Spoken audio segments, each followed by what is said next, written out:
Okay, graphing polynomial functions. Now, in the first lesson, we learned about in-term behavior, and so every polynomial function is either a low to high, or a high to low, or a low to low, or a high to high function. The domain for each one of these polynomial functions is all reals. But we need to, we will use that as we graph the functions, but we also need to find out what's happening in the middle part. And in the middle part, we figure out what's going on with that based on the roots. Now, roots of a function, zeros are also a synonymous name, and so they can be used interchangeably, and they will be. So we find the roots or the zeros of the function. Now, by the way, we find the roots or the zeros by making y equal to 0 and solving for x. That's why they're referred to as zeros, but they're also known as roots. Once we find the roots for the function, we will identify the multiplicity for those roots. Okay, so the what is multiplicity? Okay, so multiplicity for a root is the number of times the root occurs in that function.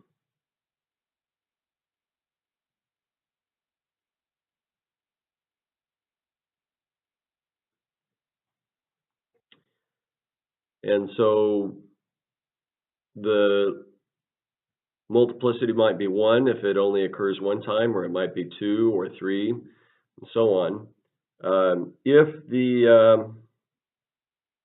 If the root, by the way, there are different types of roots. Obviously, we can have real numbers for roots, and so if the root is a real number, then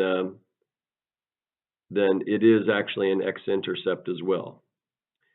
If the 0 happens to be an imaginary number, then it is not an x-intercept. It is in the graph. It's not things that we are going to catch in this class. It's something that you would find when you're dealing with it in AP Calculus. Okay, now we deal with the multiplicity because it helps us to understand what's going on with the function. And now the multiplicity might be an odd number, or it might be an even number. If the multiplicity is odd,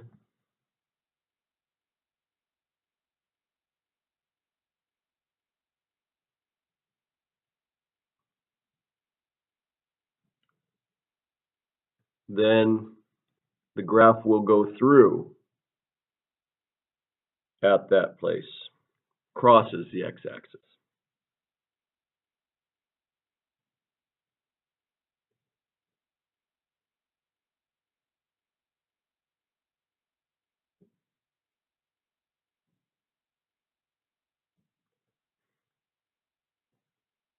If the multiplicity is even,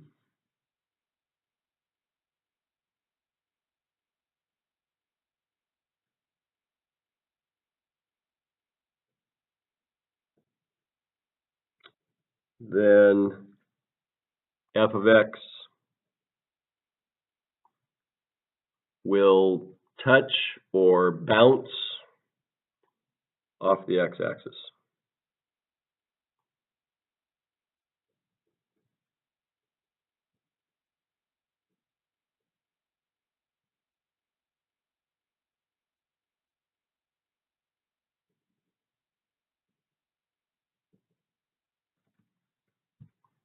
Okay, so odd multiplicities go through, even multiplicities bounce.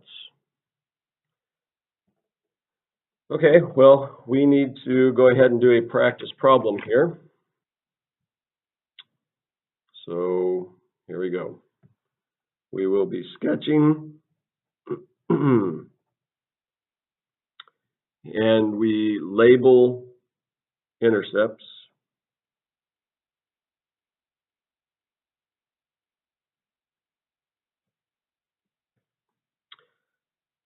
So the first problem, f of x equals x to the third times x minus 4 to the second. So the in-term behavior, we should be able to do that quickly because that's what we just did in the first lesson, and you've practiced it already. So this one is in factored form, and by the way, we really like factored form for polynomials. That's the nicest form for us. But to get the degree of the function, remember we would multiply. We need to know what the highest power of x looks like if we multiplied it out. But we should be able to do that. So x minus 4 quantity squared, that would be positive x squared times x to the third.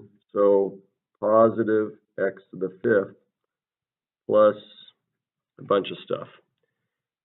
Okay. Now the stuff is important, but not for the in-term behavior. So since this is an odd degree and the leading coefficient is positive, therefore, by the way, this little triangle right there means therefore, just in case your math teacher hasn't used it with you before. Therefore, this will be a low to high graph. Okay, next we're going to get the roots. Now, we get the roots, the zeros,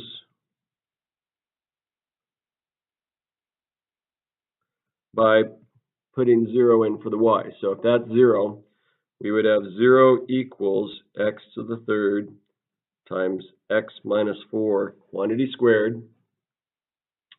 And we solve. And so we do get x equals 0, and we also get x equals 4. Now, x to the third really means x times x times x. And so how many times did 0 occur? 3 times.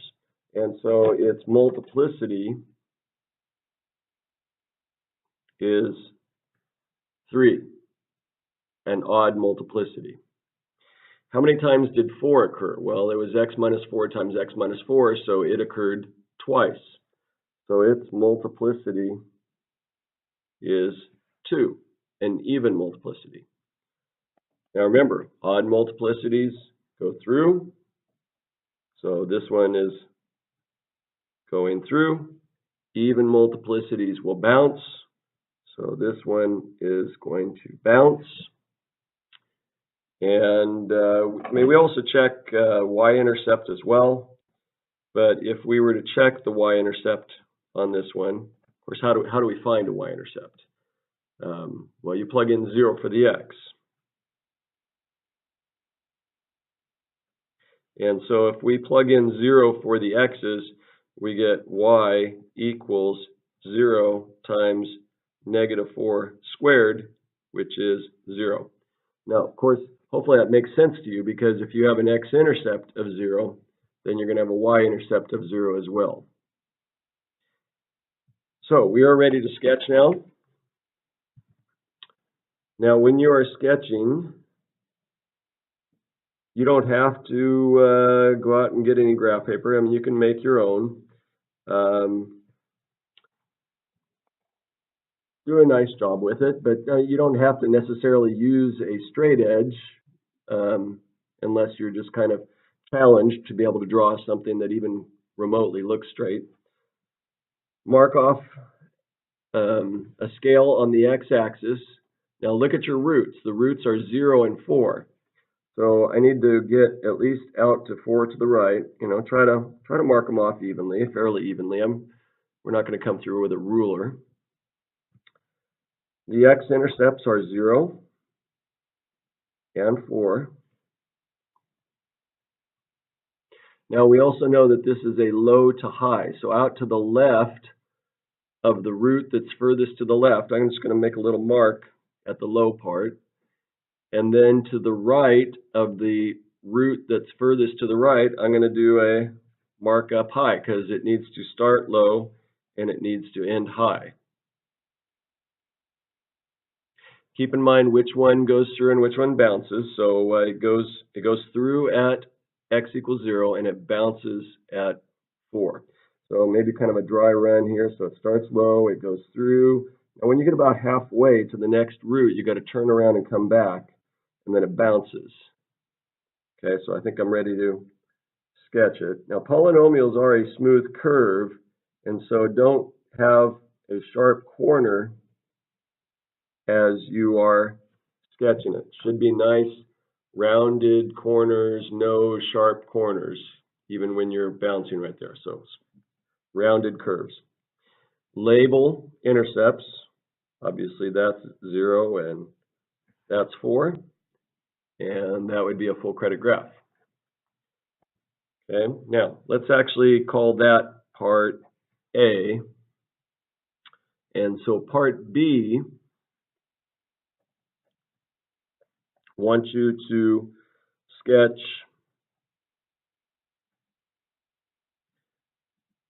f of x plus 3. Now, I might say y equals f of x plus 3, but it might just say f of x plus 3. So, well, I mean, this is from the first unit. We're supposed to know what's happening there. And so it's a translation, 3 to the left. So 3 to the left for the function f. And here's the function f right there. So focus in on key points. And we're going to shift the key points 3 to the left.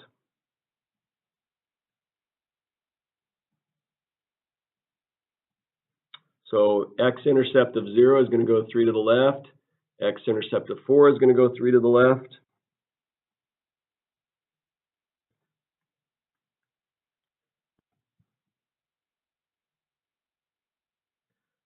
It's still going to start low and end high.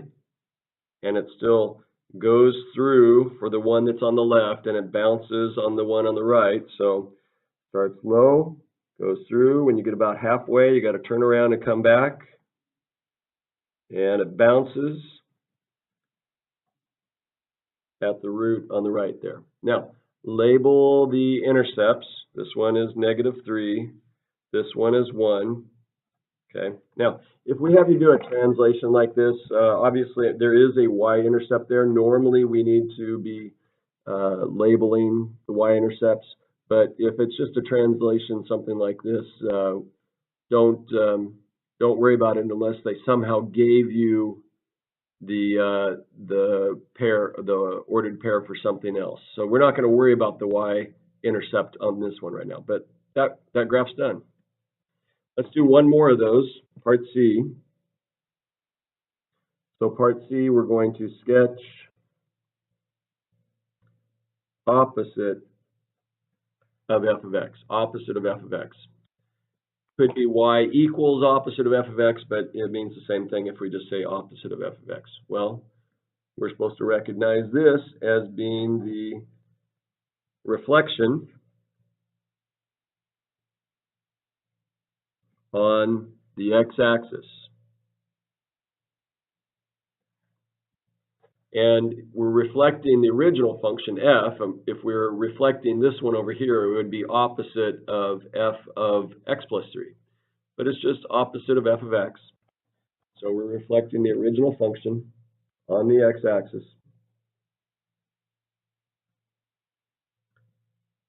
So we still have roots of 0 and 4.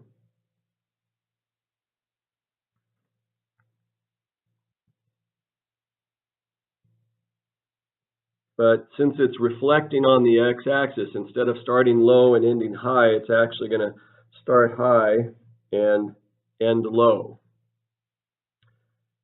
Still goes through on the first one, it still bounces on the second one. So it starts high, goes through, get about halfway, you got to turn around, and it bounces.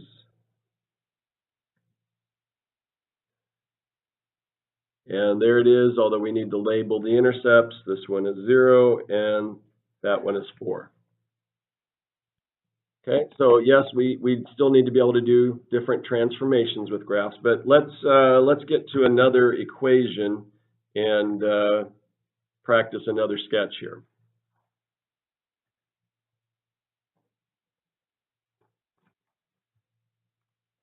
Okay, so number 2,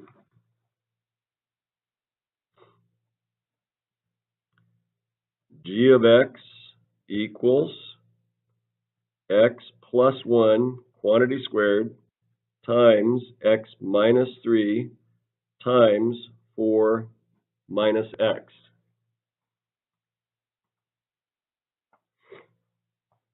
We'll go a little bit faster on this one. Okay, start with the end-term behavior, and for that we need to know what this looks like when we multiply it out. So x plus 1 quantity squared would be positive x squared times the positive x is positive x to the third times the negative x would be negative x to the fourth plus stuff, but this one's, it's a even degree, negative leading coefficient, so this one is a low to low. Okay, now our roots are zeros.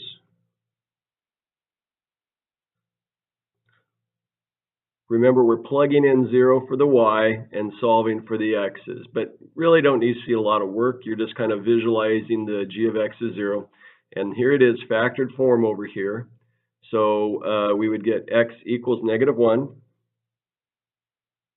Now, what's the multiplicity? How many times did it happen? So x plus 1 times x plus 1, its multiplicity is 2. So multiplicity 2. I'm abbreviating more now. X minus 3 would give us a root, a 0 of 3. Okay, now what's the multiplicity on that? 1. Now, if the multiplicity is 1, we do not have to actually write the multiplicity. So if you do not write the multiplicity, it is understood that the multiplicity is 1.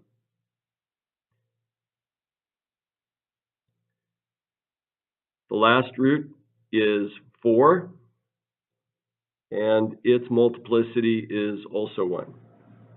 Okay, y-intercept, remember we plug in 0 for the x's. So if I plug in 0 for the x's, I get 0 plus 1, which is 1, squared. I get 0 minus 3, and I get 4 minus 0. Overall, that is a negative 12. So 0, comma, negative 12.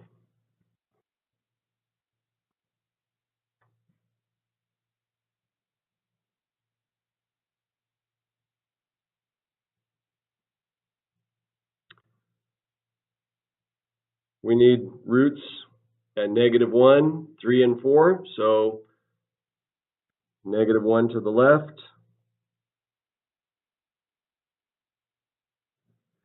3 and 4 out to the right.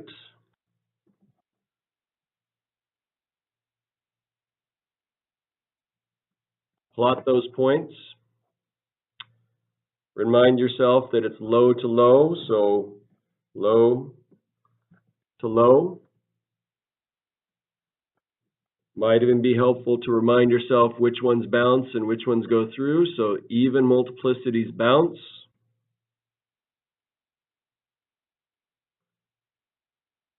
Odd multiplicities go through.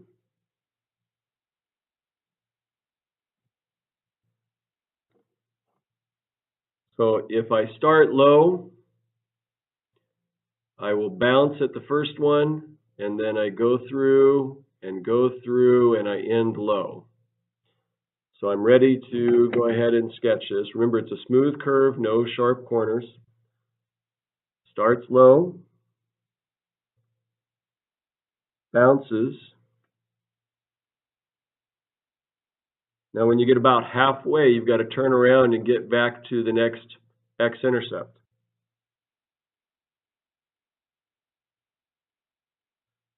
Goes through, Again, when you get about halfway, you got to turn around and come back to the next intercept, but it's a smooth curve and ends low.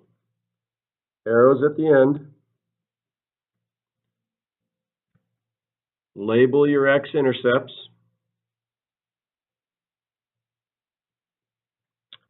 And also label your y-intercept. Now, don't worry about trying to get your y-axis to scale. We do want the x-axis to scale and labeled, but just label the y-intercept.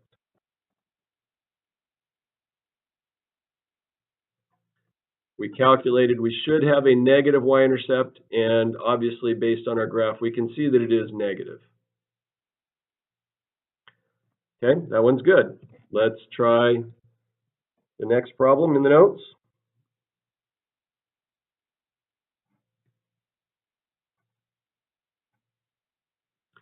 H of t equals negative 1/2 times t minus 4 quantity squared times t plus 4 quantity squared times t minus 6.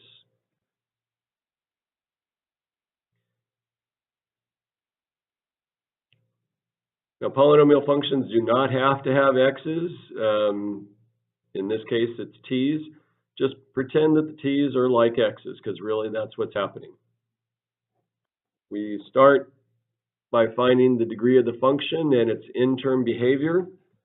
So I would have t squared times t squared times t to the first. So that's t to the fifth, but there is a negative 1/2 out in front as well. So negative 1/2 t to the fifth. And so we can see that this is going to be a high to low. Odd degree, negative leading coefficient, so high to low. Next, we get our roots.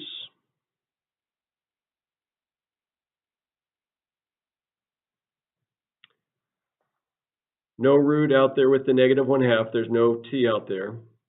T minus 4, you would get 4 and multiplicity 2. T plus 4, you get negative 4 and multiplicity 2. T minus 6, you get 6, multiplicity 1. Remember, if the multiplicity is 1, you don't have to write the multiplicity. In other words, if you don't write the multiplicity, it is understood that the multiplicity is 1. Y-intercept.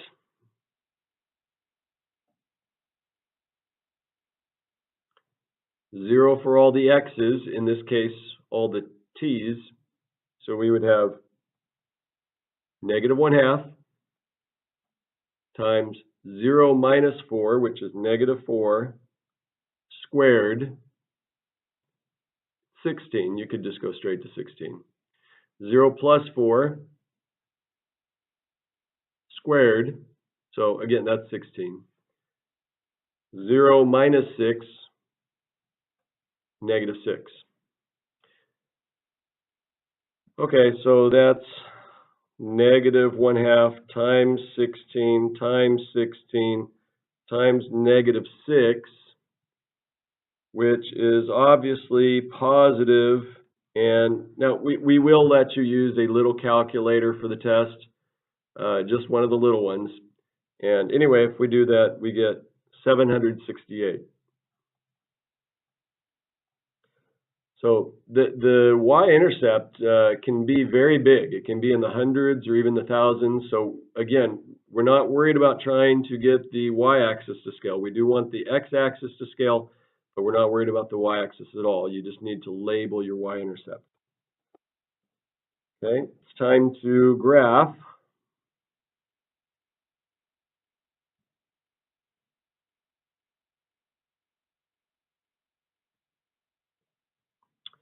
Negative 4 to the left, and 4 and 6 out to the right.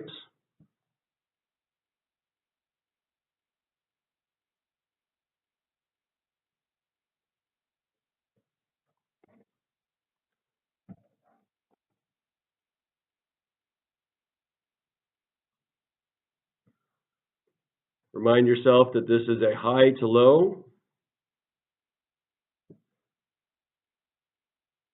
And let's remember which ones bounce and which ones go through. So even multiplicities bounce.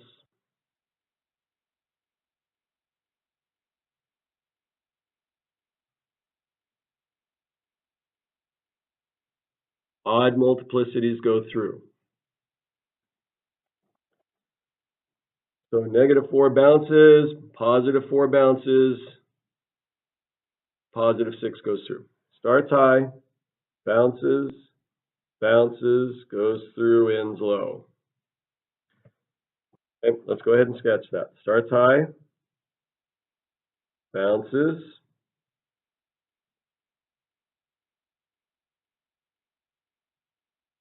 about halfway there, you got to turn around. Bounces, halfway there, you got to turn around, and goes through. Arrows at the end. Label the x-intercepts. Label the y-intercept.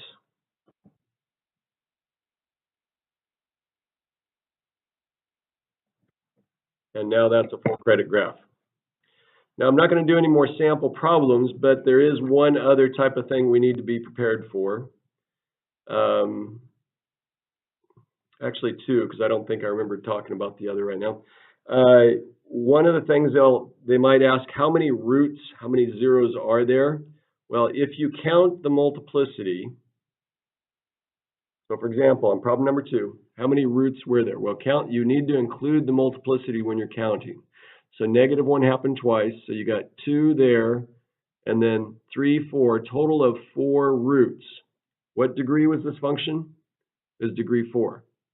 So the degree of the function tells you exactly how many roots you will find in the function, how many zeros you will find in the function.